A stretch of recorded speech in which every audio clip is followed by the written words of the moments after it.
All right. So speaking of the rising cost of everything, including listening to Dan, including listening to this show, prices for construction materials jumped 26% in a year.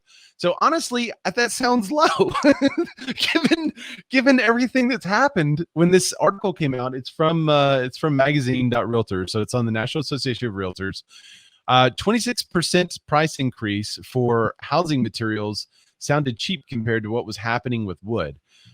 We know that in the last 52 weeks, the low price of wood per 1,000 board feet, or however it's calculated, was around 400 and something. It got all the way up to $1,600. And at last I checked, it was in the 700s. So the wood has plummeted. And it may have missed this stat, but the median price of a newly built home was 18% higher than a year ago. The material shortages have increased for appliances and paint, lumber, and more. We've talked about the paint a couple of weeks ago, and they said at the time that they anticipated that there was only a temporary shortage, but there are still some paint colors that you can't get. So the builder reaction to the shortages, there's a chart in there. If producer Matt could put that up, it says raising prices on your homes. Frequently 62% of builders are having to do that. Pre-ordering materials, 59% of builders are pre-ordering all of the materials. And then 45% are including escalation clauses in their contracts to cover those material prices increase. And then 39% are waiting to spec homes until the completion or late in the construction process. So there's a couple of other breakdowns that you can go to magazine.realtor. It's your National Association of Realtors news outlet, and check out that chart. Pretty interesting, and could affect the way that you're having conversations with buyers and sellers and people that are looking to build their home right now. So I've kind of said it on the show a lot before. I don't do a lot of new construction, and new construction is different here. With the HOAs and the Melrose, which is a special assessment tax. But there's this lot that we have a street called Euclid, and it's got some really cool historic homes on it. It's a really great street in Upland, the city next to me. And there's this lot. It's probably 40,000 square feet. It's been sitting and sitting and sitting for sale for a long time. And just the other day, I was driving by, and there's a sign up. And they've actually started construction. So they're doing, I think it looked like 4 houses on, so about 10,000 square foot lot each. And they're doing 4 houses. So I find it very interesting. It was sitting before the Rona ever happened. Yeah. And no one bought it. But maybe the cost of the land got so low that they're like, well, I can't help it. Or maybe they bought it before the Rona and then had to start. But I find it very interesting that while these lumber prices, because if they already got walls going up, so the foundation's already poured. That means they bought the wood when it was still really expensive. So I find it very interesting that they're starting now, and it's a smaller project. It's just 4 homes. It's got to be the low inventory that's kind of driving the desire and the need, right? Yeah. Christina M. Smallhorn joins us and says, hello, fellas. And she also brings up a good point without saying anything. I wonder if some of the materials prices and the increase could lead for people to build smaller homes, because it was real trendy, and I'd love to hear her tell me if it's still trendy to do the tiny home. There's tiny home stuff on HGTV, and everyone was talking about tiny homes, but I feel like the trend has kind of started to go away. But the lessons learned from tiny homes can stay for a long time, can stay forever, right? The way to do storage and the way to move things around a house to improve layouts and the way. Yeah. So I think there's a lot of things that builders can put in place that they learned from the quote unquote tiny housing boom that kind of took off and then never took off in some markets.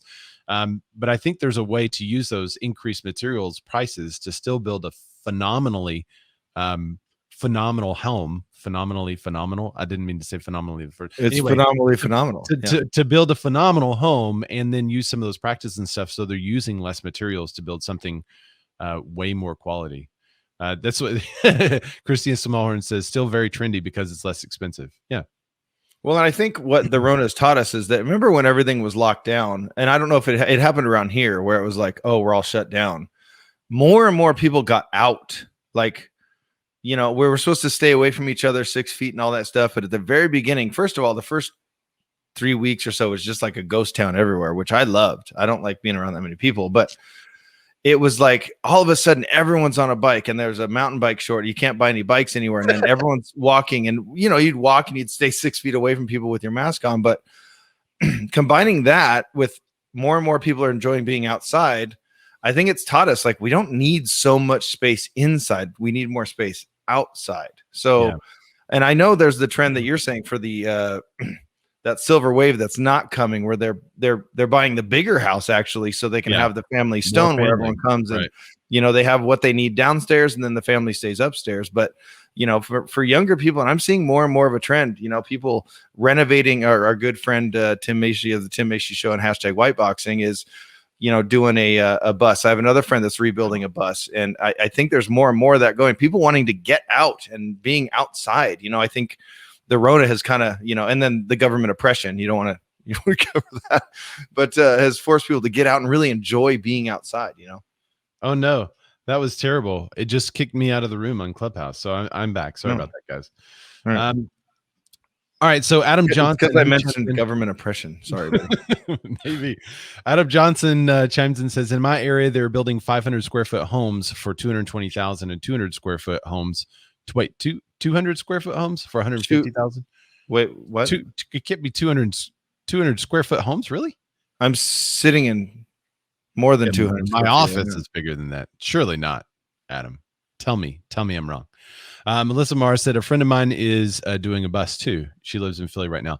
Didn't Tim Macy of the Tim Macy Show, #whiteboxing, didn't he buy a bus? Is he finished with that yet? He was going to travel the country in that thing. Yeah, that's what I haven't seen his updates. I don't know. I just saw an update the other day where he had his shirt off and he was boxing someone. That's the last update I saw. But I don't know. I feel like it should be done. Maybe we should. Maybe that's a reason why the mortgage applications are sinking to the lowest level since before the pandemic hit. Oh no, not Tim Macy, but maybe alternative things like people are getting in the RV and going away this summer. So mortgage, that's why EXP is failing so hard because Tim left. It's all Tim Macy's fault. Got a van down by the river. Matt, nice work, buddy. Yeah, you notice after he left, like EXP stock continued to rise. But anyway, that's beside the point.